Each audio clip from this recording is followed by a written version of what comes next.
Welcome to the Meet Crete podcast, where we sit down and talk with people who make Crete run every day. Hi, I'm Dave, one of the creative producers inside of the communications department at Crete Carrier.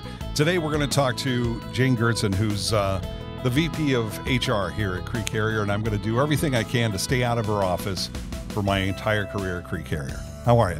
I'm good, Dave. Do you hate that because you're in HR that everybody just assumes you're the hatchet man and you're coming into clear space? That's true, Dave. Everyone seems to think we're like the principal's office. Yeah, I get that. You've done this for a long time, right? I have. How long have you been at Crete Carrier in HR? Actually, I've been at Crete Carrier for about 29 and a half years, going on 30 in October. Wow. That's a big day. Yes, it is. And then you did this at another company prior, right? I did. I worked in HR at a company called NC Plus Hybrids. Oh, okay. What made you want to get into HR? Was it even called human resources back in the day? It wasn't. Way back then, it was called personnel. And I kind of just fell into it. I was working for that company, NC Plus Hybrids. I started out as a receptionist. Then I moved to an admin assistant. And then I moved into an HR coordinator and actually started the HR department at that company. So you and I were talking the other night, and when you came here, there wasn't really an HR department either 30 years ago. That's correct. There wasn't. So what did they do? They recruited me, just like we recruit people. They recruited me and sent me a letter and said, hey, would you be interested in coming to Crete Carrier? That letter actually came from Jack Peets, who used to work for the company. And I took the letter and I set it aside because I was perfectly happy where I was. And 2 weeks later, I get a call from Jack Peets, and he says, hey, have you considered our offer to come look at the company? And I said, okay, why not? So I did, and look where I'm at. Well, what did Crete Carrier do in regards to personnel? Were managers just hiring on their own? Was there a coordinated effort? Was it all over the place? I think it was kind of all over the place, because when I came, the first thing I had to do was collect all the applications that all the managers were holding. And so, like when someone would apply for a position, they might apply for a position in marketing. They might then apply for a position in ops associate position. And every manager just held their own application. So I had to coordinate that process. So there might be multiples throughout the building. That is correct. Well, that's disorganized and weird. And and this is before computers, right? So or desktop computers for everybody. So yeah, I'm sure you didn't have like a central clearinghouse for any of this stuff.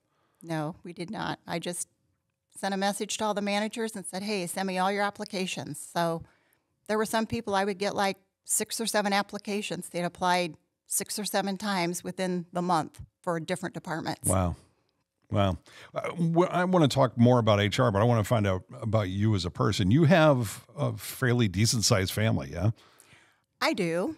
I came from, actually, I have 4 siblings, and now I have a son and a daughter, a husband, and I have 5 grandchildren. That's got to keep you busy. It does. It's actually keeps me busier than when I had 2 children of my own. I bet. And you're an outdoors person as well? Yes, I am. I love the outdoors. I will do anything I can to get outside, which is really interesting because I work in an office now with no windows. Yeah. So the old phrase "go touch grass" means more, right? Correct. Doesn't Yes. it when you don't have windows? Yes, it does. Some cycling in your background as well. You've done extensive cycling. Tell me about that. Yes. I used to run half marathons, and Sure, like you do. After a while, that kind of takes the toll on the body. So I switched over to cycling, and I do a lot of cycling. I've done century rides, and I love that. I name my bicycles. Okay. What's your favorite? I actually like road biking, and Ruby is my Ruby bike. is your road bike? Yes, Ruby takes me on the road. Mm-hmm. Very nice. I haven't named any inanimate objects in my house, I don't think. Well, maybe you should. Except for stuff in the garage. It might have a swear word attached to them. I don't know. So you've been with HR a long time and you fell into it by accident, but what is it about personnel, HR, whatever you want to call it, that attracted you and made you stay for better part of, over 30 years? Actually, yeah. I really have a passion for people. I really like people. And when I first started out after my college career, I thought I wanted to do something with people. I want to help people, but I didn't want it to be bloody. Okay. So I knew medical was not for me. No, probably not. So I decided going into HR would be good, but HR didn't exist then. So basically, I just went into a position where I could help people. And then it evolved into HR, and that's what I enjoy. I enjoy helping people. It's our department is HR, so we're a resource. We're out there to help people from the hiring through their journey to the destination. So that's our goal, is to help people have a great journey to get to the destination. There's a lot of emotion that's tied up with your department too. And if you think about it, it could be the greatest day in somebody's life to get a call from you or somebody in your department, but it could be a very dark day for somebody too. And, usually if it's the other way around, it's not a good day, it usually has something to do with them. But how do you manage all that? That's a roller coaster. That's an awful lot to deal with in a work day, work year, whatever. It is. We never know what's going to come through our door. We are that shoulder to either help an employee through a difficult time. As you said before, I've been called the hatchet person before because we sometimes have to make those difficult decisions. If someone isn't a fit for the organization, we do need to make a change. But we are there for people, whether it be helping them through a personal situation, whether it be helping them with a career growth situation. We are a resource. And communications within all the departments as well. A manager dealing with, somebody that they work with on a daily basis and them talking past each other and not understanding each other and not exactly. It takes a while to find a groove with people. I've been in that situation in a lot of different ways, on air or just, professionally, clerically. That's got to be hard to figure out where each person is coming from and find a common way for them to talk to each other. Mm-hmm. We work a lot with the managers who have issues with employees, and we will help coach them through situations. Depending on what it is, it might be that we develop them. It might be that maybe we transfer them to another department. Sometimes people work well together, and sometimes it's just not a fit. So that's one of the things that we pride ourselves on, and is having that human skill to help that manager through their situation and help them move on. So it's a good experience for the manager and for the employee. So when you're hiring somebody for your department, because you're a manager on top of being, an employee, when you're hiring people to work directly under you, what are you looking for? I'm looking for someone who is, number one, has passion for people. That's number one. They have to be someone who is very organized and someone who can have a good follow-through. Obviously, good attendance, all those wonderful things that you look for in an employee. That's what I need in my department. I've noticed that everybody in your department is very cheerful. Whenever they walk past, we say good morning, and we kid with each other in the parking lot and that kind of stuff. They all seem fairly cheerful. Is that something that you're looking for on the way in too? That is. I've got a great department. I know everyone says they have a great department, but I do have a great department. I have wonderful people who work in there. Depending on, like you said earlier, depending on what's going on in our department, it's a very confidential area. So there are things we can talk about. There are things we can't talk about. But I always encourage my staff to look as though every day is the best day of their life. I like that. I like that sentiment a lot.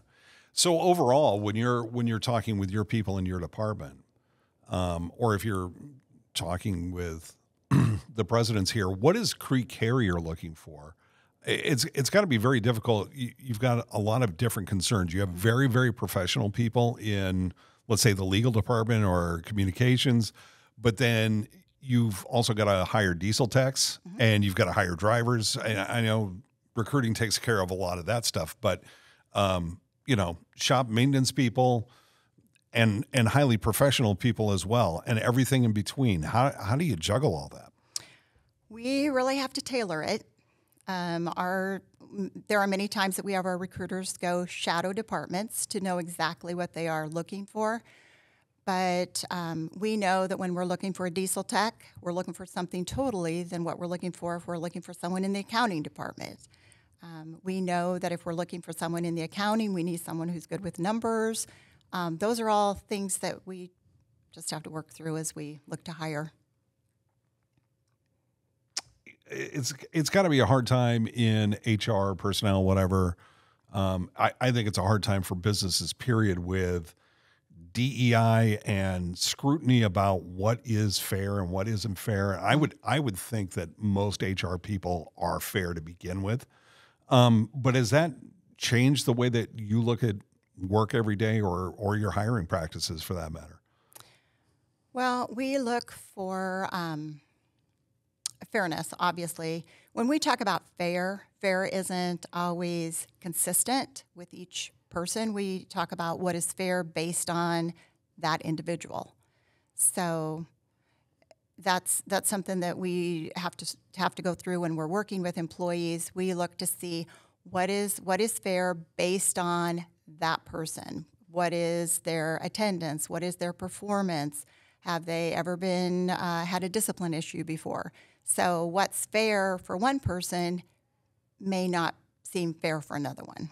Sure. If that makes sense. Yeah, totally. And on the way in the door, I'm just assuming everybody's the same, that you're looking for the best qualified person to come fill the position. And it doesn't matter whatever label you want to put on it. You're probably just looking for the best person.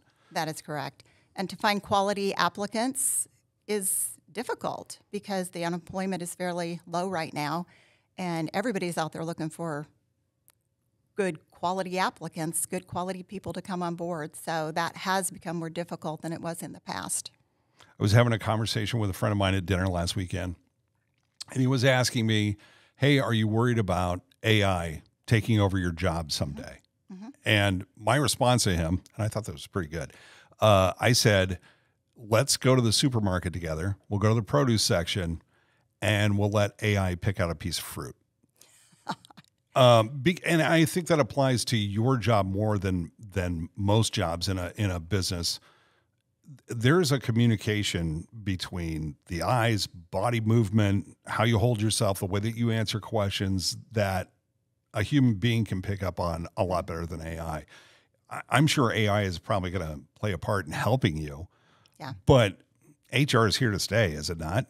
HR is here to stay. There is nothing that will take away the human skill. I know that we look at the AI and we've talked about it. I do know that they're predicting that facial recognition interviews will be the thing of tomorrow within 3 years. Some companies may already be doing it. Really? Right now, we still like that.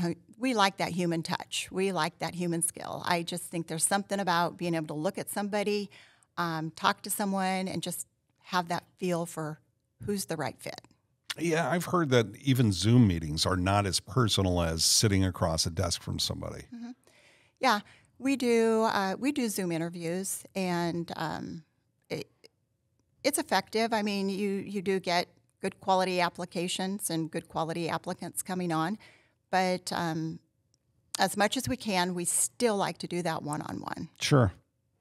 You're involved with something. I got an email a couple of weeks ago about this class that you teach, and it's kind of fascinating. We were talking about the other night for quite a while. Tell everybody about this colors class that you give here at Crete Carrier. Yeah. It's not uncommon for drivers to come in and they'll look at me and they'll say, oh, there's the colors lady. Because they don't know my name, but they know me by the colors sessions because we do it with some drivers. We also do it with the managers, and we do it with anybody who wants to go through the session. It's a great tool for helping people recognize what they are comfortable in as far as their communication style. So in brief, we talk about its colors, and when someone goes through it, we just recognize what color are they in this class. It's orange, green, gold, and blue. So when you walk out of there, you know what your primary style is that you're comfortable to communicate with other people. And we use it a lot in the organization. Our managers are using it right now as they talk to me when employees have an issue. Sometimes employees will come in and they'll just sit down and say, hey, Jane, can you just talk to me about this situation? I'm a blue. And that tells me something because I know what the blue means. So that's very cool. And you were telling me, too, that managers come to you and say, I need a green to be able to do this job. Yeah, I know. They know what they need, and so they know what the green temperament means. And so at that point, we kind of look for that green type individual. Obviously, we can't hire based on a color, or we're not supposed to, but we can also ask questions in that interview that tell us, it steers us into what their communication style is. You obviously need someone with empathy if they're going to be working with the leaves, but you need someone who's going to be organized. If you're going to hire someone in accounting, you hope they know something about numbers. So that kind of goes into play. So based on the time that we've known each other and this interview, I'm probably a plaid, right? Well, we don't have plaid. Oh, okay. But if you would relate it to colors, everybody is all four colors. So that would kind of be plaid. So you're all four colors. Okay. Yeah. Very good. I want to be a color. I'm gonna have to take the class and figure out exactly who I am. And people talk about it all the time too. I welcome you to take the class. I will. Would love you to take that class. I will Dave. totally do that. I will do that, and then we'll evaluate how close that actually is later. Thanks for sitting down today. I really appreciate it. You're welcome. Did Thanks you have for fun? having me. It wasn't as bad as you thought, right? I'm not a spotlight person, but it was okay. Okay. Good. Well, we appreciate you coming in, and we thank you for watching and for listening. And just a reminder, you can find all of our podcasts, weekly updates, driver stories, and more right here on the Crete Carrier YouTube channel. We'll be back to find out more about the people we work with inside Crete Carrier and Schaefer Trucking in the next episode of Meet Crete.